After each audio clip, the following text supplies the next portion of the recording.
Hello students, তোমাদের এই ছোট্ট চ্যানেল কম্পোজ স্টাডিতে তোমাদের স্বাগত জানাই। আশা করছি তোমরা সকলেই ভালো আছো এবং তোমাদের প্রিপারেশন ঠিকঠাক চলছে। তোমরা যারা যারা এএনএম জিএনএম 2024-এর জন্য টার্গেট করে রয়েছো, তোমাদের জন্য এই কম্পোজ স্টাডি ইউটিউব চ্যানেলেই জীবনবিজ্ঞান, ভৌতবিজ্ঞান, জেনারেল নলেজ এবং ম্যাথের ক্লাস আসছে। গতকাল আমরা লাইফ সায়েন্সের একটি ইম্পর্টেন্ট টপিক, সেটা স্বাস্থ্য ও ব্যাধি করেছি, পার্ট 1। আজকে আমরা পার্ট 2। এই পার্ট 2তে আমরা বিভিন্ন ইম্পর্টেন্ট কোশ্চেন বিওয়াইকিউ সহ আমরা আজকে এই স্বাস্থ্য ও ব্যাধি চ্যাপ্টারটি কমপ্লিট করব। এই চ্যাপ্টারটি খুব তোমাদের জন্য ইম্পর্টেন্ট, কারণ আজকে তোমাদের দেখাবো যে বিগত কয়েক বছরে তোমাদের এই চ্যাপ্টার থেকে অনেকগুলো কোশ্চেন এসেছে। তাই আজকের ভিডিওটি খুব ইম্পর্টেন্ট হতে চলেছে। তোমরা কমপ্লিট ভিডিওটি দেখবে, একদম স্কিপ করে দেখবে না। কোন জায়গায় কি এক্সট্রা টপিক বলছি সেই সমস্ত কিছুই তোমরা কিন্তু নোট ডাউন করে রাখবে, ঠিক আছে? ভিডিওটি যদি ভালো লাগে তাহলে অবশ্যই তোমরা লাইক করবে, বন্ধুবান্ধবের মধ্যে শেয়ার করে দেবে। আর যারা নতুন, এখনও চ্যানেলটিকে সাবস্ক্রাইব করোনি, তোমরা অবশ্যই চ্যানেলটিকে সাবস্ক্রাইব করে বেল আইকন ট্যাপ করে রাখবে, যাতে কোনো ক্লাসের নোটিফিকেশন তোমাদের মিস না হয়, ঠিক আছে? আর ক্লাস দেখার শেষে তোমাদের পিডিএফ দরকার, তাই তো? এই পিডিএফ তোমরা কোথায় পাবে? আমাদের যে টেলিগ্রাম চ্যানেল রয়েছে এবং হোয়াটসঅ্যাপ গ্রুপ রয়েছে, এই দুই গ্রুপ এবং চ্যানেলের লিঙ্ক আমি ডেসক্রিপশনে দিয়ে দিয়েছি। সেখানে তোমরা জয়েন করলে কিন্তু সরাসরি আমাদের এই সমস্ত ক্লাস পিডিএফগুলো ডাউনলোড করতে পারবে। এছাড়া আমাদের ক্লাসের যে আপডেট রয়েছে, কোন দিন কোন ক্লাস আসবে, কোন সময় আসবে, সেই আপডেটও কিন্তু তোমরা টেলিগ্রাম চ্যানেলে পেয়ে যাবে। তাহলে অবশ্যই তোমরা সেই দুই গ্রুপে কিন্তু জয়েন করো, ঠিক আছে? এছাড়া ক্লাস শেষে যদি তোমাদের কোনো ডাউট আসে, ক্লাস দেখার শেষে সেই ডাউট বা এক্সাম রিগার্ডিং যে কোনো প্রশ্ন তোমরা এখানে পোস্ট করতে পারো। আমরা সেগুলোর জবাব কিন্তু তোমাদের দেবো, ঠিক আছে? আনসার দিয়ে দেবো। চলো তাহলে আজকে আমাদের প্রথম প্রশ্ন দেখব। দেখো, বলেছে প্লাজমা প্রোটিনের কত পার্সেন্ট ইমিউনোগ্লোবিউলিন। ইমিউনোগ্লোবিউলিন কি? অ্যান্টিবডি। তাহলে বলেছে প্লাজমা প্রোটিনের মধ্যে, ঠিক আছে, প্লাজমার মধ্যে প্রোটিন পাওয়া যাবে, এই প্রোটিনের কত শতাংশ ইমিউনোগ্লোবিউলিন? অপশান দেওয়া আছে 10%, 20%, 45% নাকি 55%। এটা রাইট আনসার হয়ে যাবে অপশান নাম্বার বি, 20%, ঠিক আছে? প্লাজমা প্রোটিনের 20%ই হলো অ্যান্টিবডি। নেক্সট দেখব, 2 নম্বর প্রশ্ন বলেছে অ্যান্টিবডি কোথায় উৎপন্ন হবে। অ্যান্টিবডি কোথায় উৎপন্ন হয়? অপশান দেওয়া আছে অস্থিমজ্জায়, প্লিহায়, লিম্ফয়েড কলায় নাকি যকৃতে। এখানে আমাদের কারেক্ট আনসার হয়ে যাবে অপশান নাম্বার সি, লিম্ফয়েড কলায়। লিম্ফয়েড কলায় কী উৎপন্ন হবে? অ্যান্টিবডি উৎপন্ন হবে। আর অস্থিমজ্জায় কী হয় আমি তোমাদের বলেছিলাম? এরিথ্রোপোয়েসিস। এরিথ্রোপোয়েসিস হলো আরবিসির উৎপাদন বা লোহিত রক্তকণিকার উৎপাদনকে আমরা কী বলে থাকি? এরিথ্রোপোয়েসিস। এই এরিথ্রোপোয়েসিস ঘটে থাকে অস্থিমজ্জায়, ঠিক আছে? 3 নম্বর প্রশ্ন, দেখো বলেছে পোলিওর বিরুদ্ধে সুরক্ষা প্রদান করে কোন ভ্যাকসিন। ঠিক আছে, কারো যদি পোলিও হয়ে থাকে সেই পোলিওর বিরুদ্ধে সুরক্ষা প্রদান করবে কোন ভ্যাকসিন। অপশান দেওয়া হচ্ছে টিটি, ডিপিটি, ওপিভি নাকি এমএমপি। এটার কারেক্ট আনসার হয়ে যাবে আমাদের option number C, OPV, oral polio vaccine. ঠিক আছে, ওপিভির ফুল ফর্ম কিন্তু এটা নয়, ওরাল পলিও ভাইরাস, এটা কিন্তু নয়। অনেকেই ভুল করে যে পোলিওর যদি ভাইরাসের নাম জিজ্ঞেস করে তাহলে বলে যে ওপিভি। ওপিভি না, ওপিভি হলো এক ধরনের ভ্যাকসিন যেটি পোলিওর বিরুদ্ধে সুরক্ষা প্রদান করবে, ঠিক আছে? আর টিটি কি? টিটি হলো টিটেনার টক্সয়েড। তারপরে ডিপিটি, এমএমপি, এই সমস্ত কিছুর ফুল ফর্ম এবং এগুলো কোন কোন কাজে ব্যবহার করা হয় এগুলো কিন্তু তোমাদের আগের ক্লাসে করানো হয়েছে। তোমরা যদি সেই আগের ক্লাসটি না দেখে থাকো, সরাসরি এই ক্লাসটি দেখছো, তাহলে আমি তোমাদের বলবো যে তোমরা এই ক্লাসটি করতে পারবে আগের ক্লাস না দেখে, কিন্তু যদি করা থাকে তাহলে কিন্তু ভালো হবে, কারণ সেখানে আমরা বেসিক জিনিসগুলো কমপ্লিট করেছি। যারা তোমরা এখনও দেখোনি তোমরা অবশ্যই কিন্তু সেই ভিডিওটি দেখবে। আর সাথে বলে রাখছি যে রোগ সংক্রান্ত একটি ক্লাস তোমাদের দেওয়া হয়েছিল আগে, সেই ক্লাসটিও তোমরা দেখতে পারো।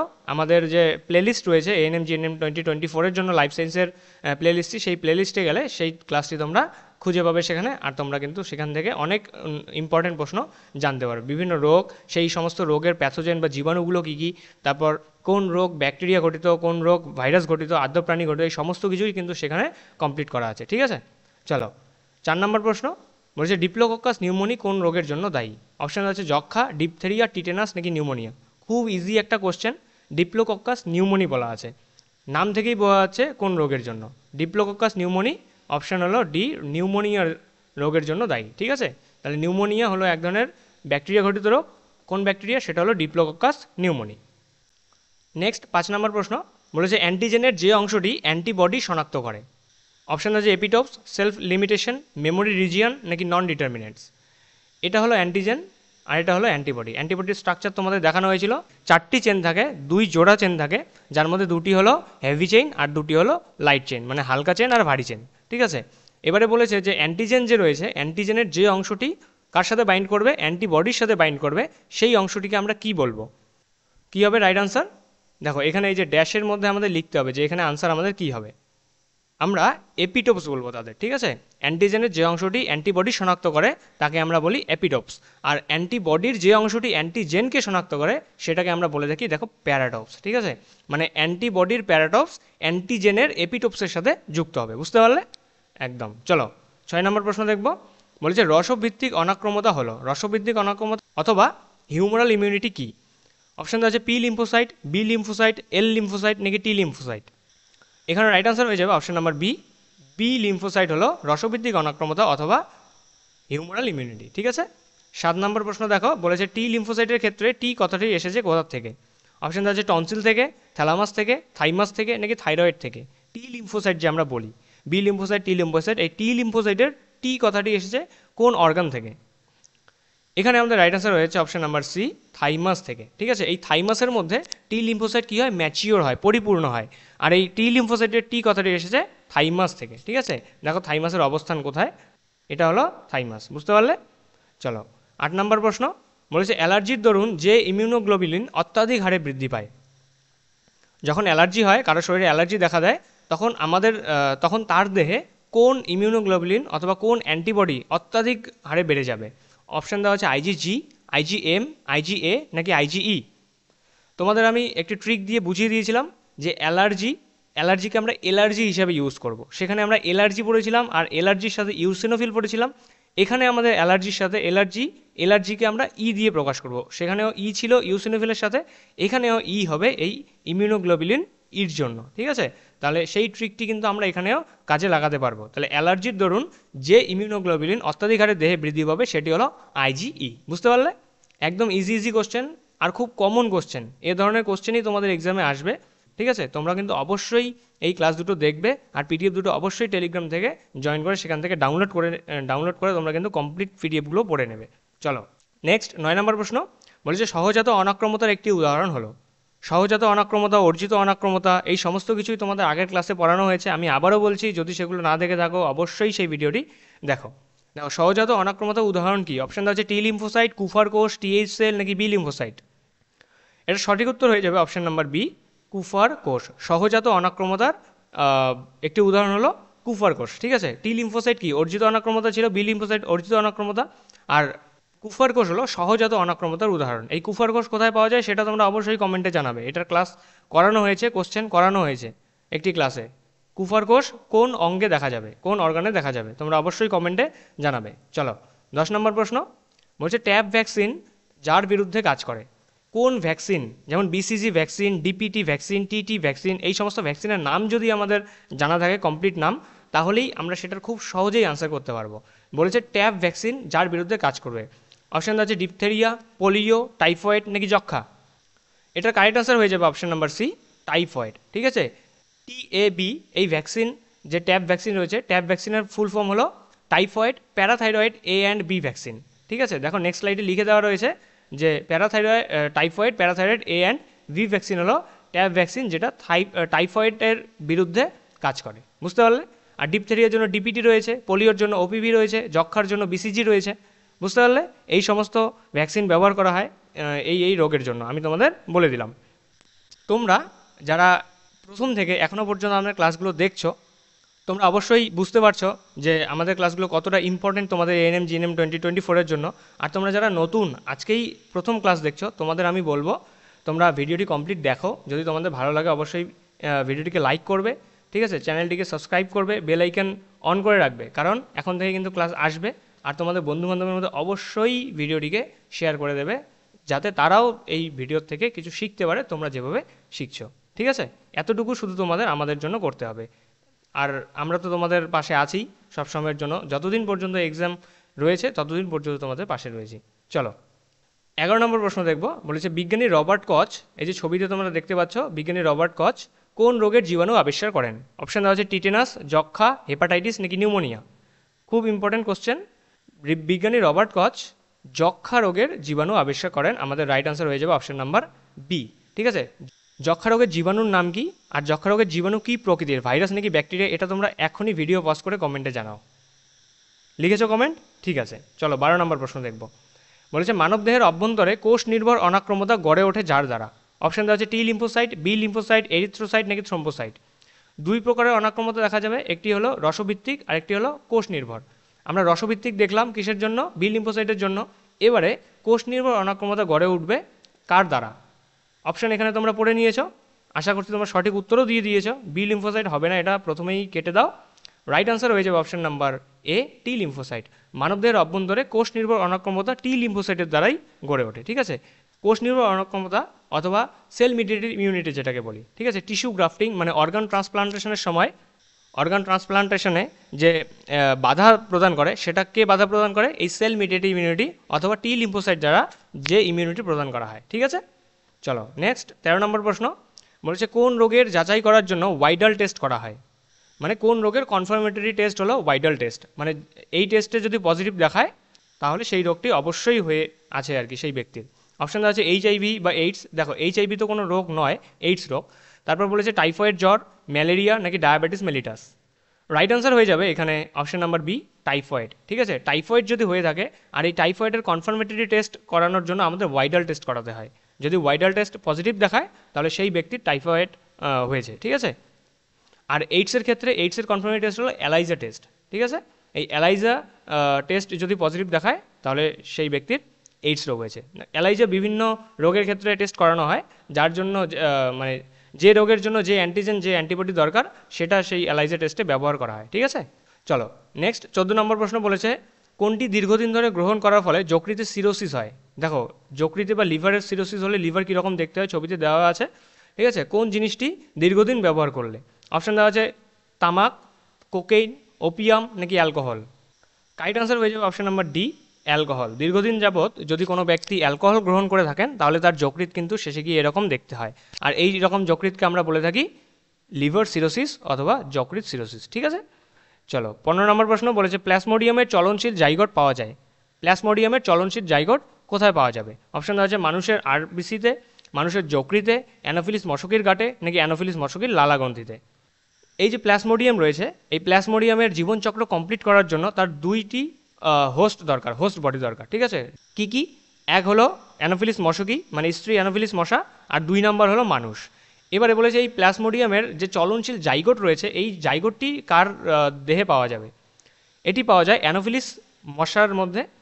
অ্যানোফিলিস মশারও স্পেসিফিক্যালি গাটের মধ্যে পাওয়া যাবে এই প্লাজমোডিয়ামের চলনশীল জাইগোট। আমাদের রাইট আনসার হয়ে যাবে অপশান নাম্বার সি, অ্যানোফিলিস মশকের গাটে। বুঝতে পারলে? চলো নেক্সট 16 নম্বর প্রশ্ন বলেছে প্রাথমিক অনাক্রম্যতায় কোন আইজি উৎপন্ন হবে? প্রাথমিক অনাক্রম্যতায় কোন আইজি উৎপন্ন হয়? অপশান দেওয়া আছে আইজিজি, আইজিএ, আইজিএম নাকি আইজিডি।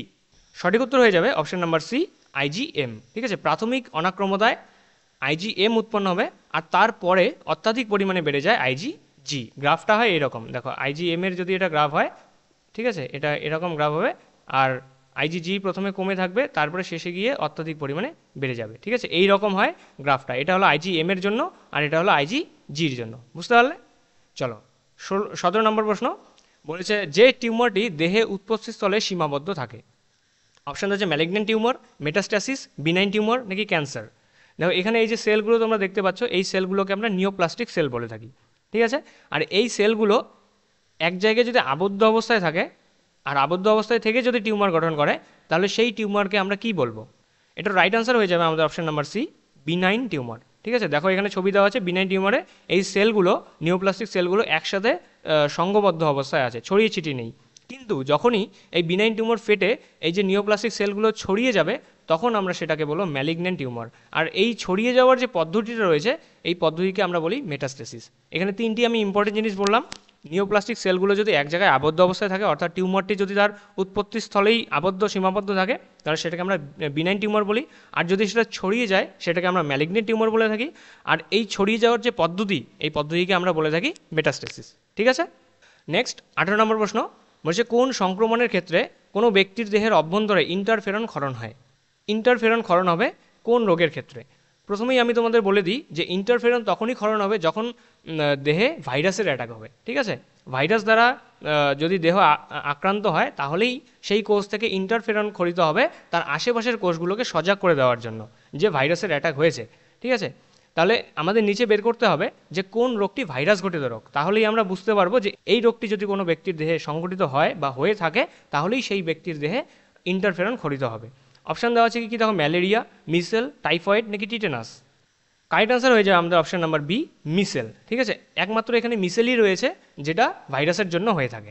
চলো নেক্সট 19 নম্বর প্রশ্ন বলছে হস্কিন্স রোগ হলো। হস্কিন্স রোগ কী? অপশান হচ্ছে কার্সিনোমা, লিম্ফোমা, লিউকেমিয়া নাকি সার্কোমা। নিচের কোনটিকে হস্কিন্স রোগ বলা হয়? এখানে রাইট আনসার হয়ে যাবে অপশান নাম্বার বি, লিম্ফোমাকে হস্কিন্স রোগ বলা হয়। এটা তোমরা কিন্তু মনে রাখবে, স্টামাক দিয়ে রাখলাম, লিম্ফোমাকে হস্কিন্স রোগ বলা হয়। ঠিক আছে, চলো 20 নম্বর প্রশ্ন, আমাদের বাম স্তম্ভ ডান স্তম্ভ মেলাতে হবে, আর তারপর আমরা দেখব কিছু পিওয়াইকিউ যেগুলো খুব ইজি, তোমরা সহজেই কিন্তু করতে পারবে। আগে বাম স্তম্ভ ডান স্তম্ভ মিলিয়ে নিই। দেখো বাম স্তম্ভে দেওয়া আছে প্রাকৃতিক অর্জিত অনাক্রমতা, প্রথম সারির প্রতিবন্ধক, প্রাকৃতিক নিষ্ক্রিয় অনাক্রমতা, দ্বিতীয় সারির প্রতিবন্ধক নাকি কৃত্রিম অর্জিত অনাক্রমতা। ডান স্তম্ভে দেওয়া আছে অ্যান্টিবডি ইনজেকশন, ইন্টারফেরন, রোগ জীবাণুর সংস্পর্শে আসা, ত্বক নাকি অমরার মাধ্যমে অ্যান্টিবডির প্রাপ্তি। ঠিক আছে, তোমরা আগে নিজেরাই মেলাও, নিজের আগে আনসার বের করো, নিজের আগে আনসার কমেন্টে লেখো, তারপরেই কিন্তু সলিউশন দেখবে। আমি তোমাদের কমেন্ট দেখব। চলো তোমরা মিলিয়ে নিয়েছো, এবারে আমি তোমাদের মিলিয়ে দেখাচ্ছি যে বাম স্তম্ভের সাথে ডান স্তম্ভ মিলিয়ে দেখাচ্ছি। চলো দেখো, প্রাকৃতিক অর্জিত অনাক্রমতা এর সাথে হবে আমাদের রোগ জীবাণুর সংস্পর্শে আসা। ঠিক আছে, রোগ জীবাণুর সংস্পর্শে যখন আসবে প্রথমে, তখন আমাদের প্রাকৃতিক অর্জিত অনাক্রমতা দেখা দেবে। তারপর প্রথম সারির প্রতিবন্ধক, মানে প্রথমে রোগ জীবাণুকে কে বাধা প্রদান করবে প্রথম সারির দিকে, সেটা হলো ত্বক। ঠিক আছে, ত্বক সবার প্রথমে বাধা দেবে রোগের জীবাণুকে, তাই জন্য ত্বককে বলা হবে প্রথম সারির প্রতিবন্ধক। তারপর হলো সি নাম্বারে দেওয়া আছে প্রাথমিক নিষ্ক্রিয় অনাক্রমতা। প্রাথমিক নিষ্ক্রিয় অনাক্রমতা, ঠিক আছে, সেটা হবে রাইট আনসার অপশন নাম্বার 5, অমরার মাধ্যমে অ্যান্টিবডির প্রাপ্তি। মায়ের দেহ থেকে যে অ্যান্টিবডি শিশুর দেহে পরিবাহিত হয় বা যায়, সেটা এক ধরনের প্রাকৃতিক নিষ্ক্রিয় অনাক্রমতা। বুঝতে পারলে? দেখো তারপর দেওয়া আছে দ্বিতীয় সারির প্রতিবন্ধক। এবারে রোগের জীবাণুকে যদি ত্বক আটকাতে না পারে, তাহলে সেই ক্ষেত্রে ত্বকের পরে যে এই রোগের জীবাণুকে আটকানোর চেষ্টা করবে, তা হলো দ্বিতীয় সারির প্রতিবন্ধক। আর দ্বিতীয় সারির প্রতিবন্ধক এখানে দেওয়া আছে 2তে। ঠিক আছে, পয়েন্ট 2তে ইন্টারফেরন। তারপর অবশেষে থাকলো কৃত্রিম অর্জিত অনাক্রমতা, যা হবে অ্যান্টিবডির ইনজেকশন। ঠিক আছে, রোগের বিরুদ্ধে যে আমরা ইনজেকশন নিই, সেটা এক ধরনের কৃত্রিম অর্জিত অনাক্রমতা, কারণ এগুলো ল্যাবরেটরিতে বানানো হয়। ঠিক আছে, আমাদের দেহে এগুলো তৈরি হয় না, আমরা ল্যাবরেটরিতে তৈরি করি। ঠিক আছে, তাহলে দেখো এর সাথে দেওয়া আছে 3, বির সাথে দেওয়া আছে 4, সির সাথে দেওয়া আছে 5, ডির সাথে দেওয়া আছে 2, আর ইর সাথে দেওয়া আছে 1। তাহলে আমাদের রাইট আনসার হয়ে যাচ্ছে এখানে অপশন নাম্বার এ। ঠিক আছে, আশা করছি তোমরা এটাই দিয়েছ। চলো নেক্সট দেখো, এখান থেকে আমাদের পিওয়াইকিউ শুরু, আর খুব ইজি কোশ্চেন দেওয়া আছে। নিচে এখানে সাল দেওয়া আছে কোন সালে কোন কোশ্চেন এসেছে। এই পিডিএফগুলো যদি তোমরা পড়ো, তাহলে কিন্তু তোমাদের এক্সট্রা করে আর পিওয়াইকিউয়ের জন্য কোনো ক্লাস দেখার প্রয়োজন নেই। তবু যদি বলো, আমি তোমাদের এক্সামের আগে সবগুলো ইয়ার ওয়াইজ আমি তোমাদের একদম মিলিয়ে পিওয়াইকিউ সলভ করিয়ে দেবো আরেকবার। ঠিক আছে, চলো দেখি 21 নম্বর প্রশ্ন হিসেবে নিয়েছে এই পিওয়াইকিউটিকে। দেখো, হিমোফিলাস ইনফ্লুয়েঞ্জা বা হিমোফাইলাস ইনফ্লুয়েঞ্জা টাইপ বি টিকাটি হলো। অপশান দেওয়া আছে সংযুক্ত টিকা, টক্সয়েড টিকা, নিষ্ক্রিয় জীবাণু টিকা নাকি জীবিত জীবাণু টিকা। হিমোফিলাস ইনফ্লুয়েঞ্জা টাইপ বি টিকাটি হলো এক ধরনের সংযুক্ত টিকা অথবা কনজুগেটেড ভ্যাকসিন। ঠিক আছে, চলো 22 বলেছে যে কোনটি পেশাগত অসুস্থতা। অপশান আছে অ্যাসবেস্টোসিস, হেপাটাইটিস, অ্যামিবিক ডিসেন্ট্রি নাকি ম্যালেরিয়া। পেশাগত অসুস্থতা বলতে জীবিকা নির্বাহের জন্য যে সমস্ত রোগ হয়ে থাকে, যেমন ধরো কেউ কয়লা খনিতে কাজ করে, তাহলে তার যে রোগ হবে, কেউ অ্যাসবেস্টাস কোম্পানিতে কাজ করে, কেউ কোনো সিলিকন কোম্পানিতে কাজ করে, তাহলে সেখানকার ধুলো বালি, সিলিকন, ঠিক আছে, অ্যাসবেস্টাস, এই সমস্ত কিছুর জন্য সেই ব্যক্তির দেহে যে রোগ দেখা যাবে, সেই রোগকে আমরা পেশাগত অসুস্থতা বলবো। এখানে আমাদের পেশাগত অসুস্থতার একটি মাত্র আনসার দেওয়া আছে, সেটা হলো অপশন নাম্বার এ, অ্যাসবেস্টোসিস। ঠিক আছে, এ ধরনের আরেকটি রোগ রয়েছে যেটি পেশাগত অসুস্থতা, সেটি হলো কি সিলিকোসিস। ঠিক আছে, যেটি সিলিকনের জন্য হয়ে থাকে। এবারে এখানে হেপাটাইটিস দেওয়া আছে, এটি একটি ভাইরাস ঘটিত রোগ, ম্যালেরিয়া আর্দ্রপ্রাণী ঘটিত রোগ, অ্যামিবিক ডিসেন্ট্রিও একটি আর্দ্রপ্রাণী ঘটিত রোগ। তাহলে অ্যাসবেস্টোসিস হলো পেশাগত অসুস্থতা। ঠিক আছে, 23 নম্বর প্রশ্ন বলছে পানীয় জলে অতিরিক্ত নাইট্রেটের উপস্থিতিতে যে রোগটি হয়। খুব ইম্পর্টেন্ট কোশ্চেন। পানীয় জলে যদি অতিরিক্ত পরিমাণ নাইট্রেট থাকে, তাহলে সেখানে কোন রোগ দেখা দেবে। অপশান দেওয়া আছে Adams syndrome, blue baby syndrome, blueberry syndrome নাকি টার্নার সিনড্রোম। এখানে তোমার রাইট আনসার হয়ে যাবে option number B, blue baby syndrome. ঠিক আছে, নীল রঙের হয়ে যাবে ত্বক। এই রোগটিকে আমরা বলবো ব্লু বেবি সিনড্রোম, যার কারণ হলো পানীয় জলে অতিরিক্ত পরিমাণ নাইট্রেটের উপস্থিতি।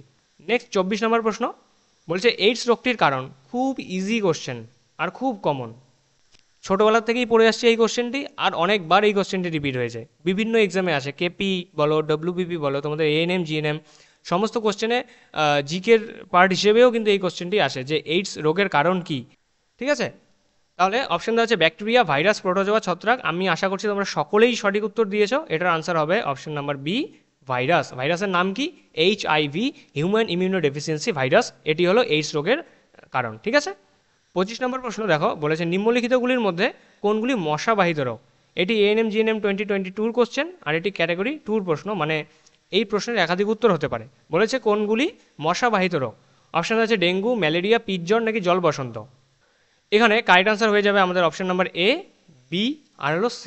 ডেঙ্গু, ম্যালেরিয়া, পিতজ্বর এই তিনই মশাবাহিত রোগ, জল বসন্ত কিন্তু মশাবাহিত রোগ নয়। বুঝতে পারলে? দেখো 26 নম্বর প্রশ্নে বলেছে ব্যক্তি থেকে ব্যক্তিতে পোলিও রোগটি যার দ্বারা বাহিত হয় তা হলো। এক ব্যক্তি থেকে আরেক ব্যক্তিতে পোলিও রোগ কীভাবে বাহিত হবে? অপশন দেওয়া আছে বাতাস, দূষিত জল, যৌন মিলন নাকি পতঙ্গ বাহক। এটার কারেক্ট আনসার হয়ে যাবে অপশন নাম্বার বি, দূষিত জল বা কন্টামিনেটেড ওয়াটার।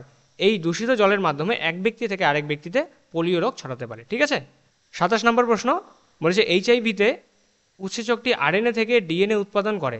কোন উৎসেচকটি RNA থেকে DNA উৎপাদন করবে? দেখো সাধারণত দেহে কী হয়, DNA থেকে DNA উৎপাদন হয়, যেটাকে আমরা রেপ্লিকেশন বলি। DNA থেকে RNA উৎপন্ন হবে, যেটাকে আমরা ট্রান্সক্রিপশন বলি। RNA থেকে প্রোটিন উৎপন্ন হবে, যেটাকে আমরা ট্রান্সলেশন বলি। কিন্তু HIV কি একটি ভাইরাস, আর এই HIV-র মধ্যে কিন্তু DNA পাওয়া যায় না, পাওয়া যায় RNA। এবারে HIV যে ভাইরাসটি রয়েছে, এই HIV ভাইরাসের কী করতে হয়, RNA থেকে DNA তৈরি করতে হয়, মানে ট্রান্সক্রিপশনের উল্টো কাজটা করতে হয়। তার জন্য আমরা সেটাকে রিভার্স ট্রান্সক্রিপশন বলে থাকি। এই রিভার্স ট্রান্সক্রিপশনে আমাদের কোন উৎসেচকটি কাজ করবে? আমাদের না, HIV ভাইরাসের কোন উৎসেচকটি কাজ করবে? অপশান দেওয়া আছে ট্রান্সক্রিপ্টেজ, হেলিকেজ, DNA পলিমারেজ নাকি রিভার্স ট্রান্সক্রিপ্টেজ। তোমরা হয়তো নাম শুনেই বুঝে গেছো আনসার কী হবে। একদম ঠিক, অপশন নাম্বার ডি হবে রাইট আনসার, রিভার্স ট্রান্সক্রিপ্টেজ। ট্রান্সক্রিপশনের উল্টো হলো রিভার্স ট্রান্সক্রিপশন। সেরকমই এখানে আমাদের ট্রান্সক্রিপশনে ট্রান্সক্রিপ্টেজ ইউজ করা হয়, মানে ইউজ হয়, উৎসেচকটি সাহায্য করে। আর রিভার্স ট্রান্সক্রিপশনে কী হবে, রিভার্স ট্রান্সক্রিপ্টেজ এনজাইমটি সাহায্য করবে। বুঝতে পারলে? চলো নেক্সট 28 নম্বর প্রশ্ন বলেছে নিম্নলিখিত রোগগুলির মধ্যে কোনটি মশাবাহিত নয়, মানে মশার দ্বারা ছড়ায় না কোন রোগটি? অপশান দেওয়া আছে ডেঙ্গু, চিকুনগুনিয়া, প্লেগ নাকি ম্যালেরিয়া। দেখো এখানে ডেঙ্গু মশার দ্বারা ছড়ায়, একদম ঠিক। চিকুনগুনিয়া মশার দ্বারা ছড়ায়, ঠিক। ম্যালেরিয়াও মশার দ্বারা ছড়াবে, কিন্তু প্লেগ মশার দ্বারা ছড়ায় না। ঠিক আছে, তাহলে আমাদের রাইট আনসার হয়ে যাচ্ছে প্লেগ। নেক্সট 29 নম্বর প্রশ্ন বলেছে নিম্নলিখিত কোন জীব দ্বারা ফাইলেরিয়াসিস বা অ্যালিফেন্টিয়াসিস হয়ে থাকে। এটি এই তোমাদের একদম কারেন্ট ইয়ারের কোশ্চেন, 2023-এ এসেছে। নিম্নলিখিত কোন জীব দ্বারা ফাইলেরিয়াসিস বা অ্যালিফেন্টিয়াসিস সৃষ্টি হয়, অর্থাৎ গোদ রোগ হবে, মানে পা ফুলে যাবে। অপশন দেওয়া আছে টিনিয়া সোলিয়াম, ফ্যাসিওলা হেপাটিকা, উক্রেরিয়া ব্র্যানকফটি নাকি হিরোডিনারিয়া গ্রানুলোসা। এটার কারেক্ট আনসার হয়ে যাবে অপশন নাম্বার সি, উক্রেরিয়া ব্র্যানকফটি। ঠিক আছে, এর জন্য ফাইলেরিয়াসিস অথবা অ্যালিফেন্টিয়াসিস রোগটি হয়ে থাকে।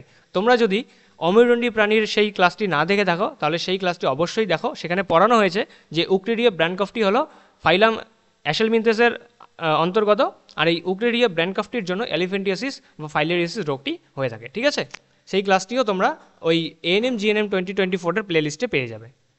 নেক্সট দেখো 30 নম্বর প্রশ্ন বলেছে HIV-তে কোন ধরনের নিউক্লিক অ্যাসিড উপস্থিত থাকে। এটাও তোমাদের 2023-এর প্রশ্ন।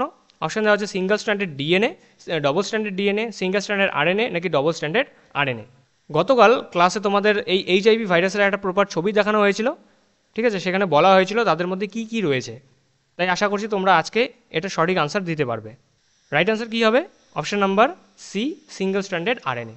দুটি সিঙ্গল স্ট্র্যান্ডেড RNA থাকে। ঠিক আছে, নেক্সট 31 নম্বর প্রশ্ন বলছে BCG-র ক্ষেত্রে BCG-র পূর্ণ রূপটি কী হবে।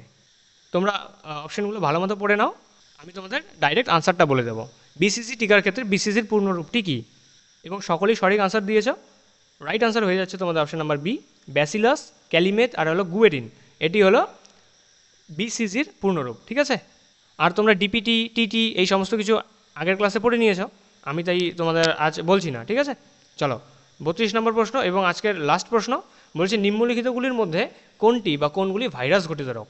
এটা তোমাদের ANM GNM 2023 ক্যাটাগরি 2 প্রশ্ন, মানে এটার উত্তর একাধিক হতে পারে। দেখো তোমাদের এই 2023-এ 3টি কোশ্চেন এসেছে, ক্যাটাগরি 1-এর 2টো কোশ্চেন, ক্যাটাগরি 2-তে একটা কোশ্চেন। তাহলে বুঝতে পারছো চ্যাপ্টারটি কতটা ইম্পর্টেন্ট, তোমাদের কত ভালোভাবে পড়তে হবে। এবারে কোশ্চেনে দেখো বলেছে কোনটি বা কোনগুলি ভাইরাস ঘটিত রোগ। অপশান দেওয়া আছে এইডস, টিটেনাস, ইনফ্লুয়েঞ্জা নাকি নিউমোনিয়া। রাইট আনসার কী হবে? 3টি আনসার হবে। এক হলো এইডস, তারপর হলো ইনফ্লুয়েঞ্জা আর হলো নিউমোনিয়া। ঠিক আছে, বুঝতে পারলে? তাহলে এইডস, ইনফ্লুয়েঞ্জা আর নিউমোনিয়া এই তিনটি হলো ভাইরাস ঘটিত রোগ। ঠিক আছে, তাহলে এই ছিল আমাদের আজকের 32টি প্রশ্ন। আশা করছি তোমরা ভিডিওটি সেভাবেই দেখেছো, আমি যেভাবে তোমাদের বলেছি। কোশ্চেন আসবে, ভিডিও পজ করবে, নিজের আনসার পিক করবে, তারপরে সলিউশন দেখবে। পুরোটাই কিন্তু তোমাদের উপরে। আমি তোমাদের শুধু বলে দেবো কীভাবে তোমরা তোমাদের সেলফ ইমপ্রুভমেন্ট করতে পারবে। এবারে যদি তোমরা করো তাহলে তোমাদের মধ্যে ইমপ্রুভমেন্ট হবে, যদি না করো তাহলে হবে না। সিম্পল ব্যাপার, একদম সোজা ব্যাপার, এর মধ্যে কোনো ঘোরানো পেঁচানো কোনো ব্যাপার নেই। ঠিক আছে, যদি তোমরা নিজেদের প্রতি লয়াল থাকো তাহলেই সব কিছু ভালো হবে। ভিডিওটি তোমরা কমপ্লিট দেখলে, এবারে তোমাদের যে কাজটি করতে হবে সেটি হলো ডেসক্রিপশনে টেলিগ্রাম গ্রুপের লিঙ্ক দেওয়া আছে, হোয়াটসঅ্যাপ গ্রুপের লিঙ্ক দেওয়া আছে, সেখানে যাও, জয়েন করো, আর সেখান থেকে পিডিএফ ডাউনলোড করো। কমপ্লিট পিডিএফটি একবার পড়ে নাও। পড়ে নেওয়ার পরে যে যে জায়গায় তোমার কনফিউশন হচ্ছে, ডাউট হচ্ছে, সেই সমস্ত জায়গায় যদি তুমি নিজে পারো তাহলে তোমার যে কোনো রেফারেন্স বুক থেকে বা টেক্সট বুক থেকে সেই টপিকটুকু পড়ো যেখানে তোমার ডাউট হচ্ছে, ক্লিয়ার করো। যদি ক্লিয়ার না হয় তাহলে অবশ্যই তোমরা টেলিগ্রাম ডাউট ডিসকাশন গ্রুপে অথবা হোয়াটসঅ্যাপ গ্রুপে সেখানে কোশ্চেন মার্ক দিয়ে জানাতে পারো যে এই জায়গাটা এই জায়গাটা আমি বুঝতে পারছি না, তাহলে তোমাকে অবশ্যই বুঝিয়ে দেওয়া হবে। ঠিক আছে, শুধু ক্লাস দেখলেই হবে না, ক্লাস শেষে তোমাদের এতটুকু কাজ কিন্তু করতে হবে। যদি না করো, শুধু ক্লাস দেখে, ভিডিও দেখে, লেকচার দেখে, এই 15 মিনিট 20 মিনিট আধ ঘন্টা করে লেকচার দেখে কিন্তু কিচ্ছু হবে না। সেলফ স্টাডি তোমাদের করতেই হবে।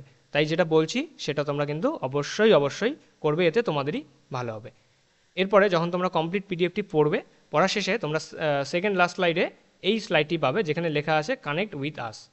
ঠিক আছে, এবারে আমাদের হোয়াটসঅ্যাপ গ্রুপ এবং টেলিগ্রাম গ্রুপের লিঙ্ক তো তোমরা ডেসক্রিপশনে পেয়ে যাবে। এছাড়া বাকি যে সমস্ত গ্রুপের লিঙ্ক রয়েছে সেই সমস্ত গ্রুপ ও পেজের লিঙ্ক কিন্তু তোমরা এই পিডিএফে পেয়ে যাবে। এখানে ক্লিক হেয়ারে ট্যাপ করলে সরাসরি আমাদের সাথে তোমরা যুক্ত হতে পারবে। ঠিক আছে, আমাদের সাথে যুক্ত হওয়ার মাধ্যম কিন্তু এগুলোই, কারণ আমরা ক্লাস তোমাদের অনলাইনেই করাচ্ছি। তাই আমাদের সাথে যুক্ত হতে গেলে তোমাদের অনলাইনেই এই সমস্ত গ্রুপ বা পেজে যুক্ত হতে হবে। বুঝতে পারলে?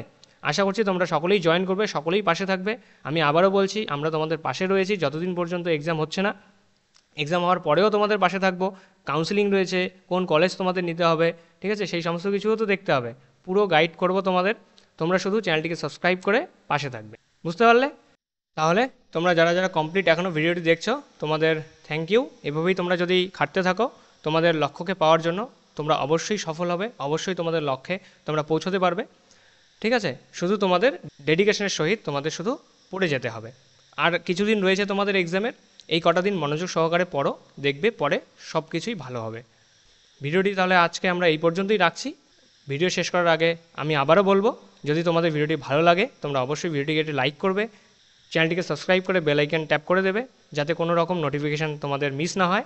আর অবশ্যই কমেন্টে জানাবে যদি ভিডিওটি তোমার জন্য হেল্পফুল হয়ে থাকে।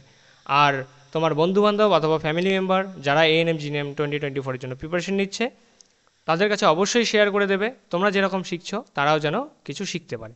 ঠিক আছে, তাহলে চলো জীবন বিজ্ঞানের আরেকটি ইম্পর্টেন্ট টপিকে দেখা হচ্ছে আরেকটি ভিডিওতে। ততদিনের জন্য বাই, পড়তে থাকো, ভালো থাকো।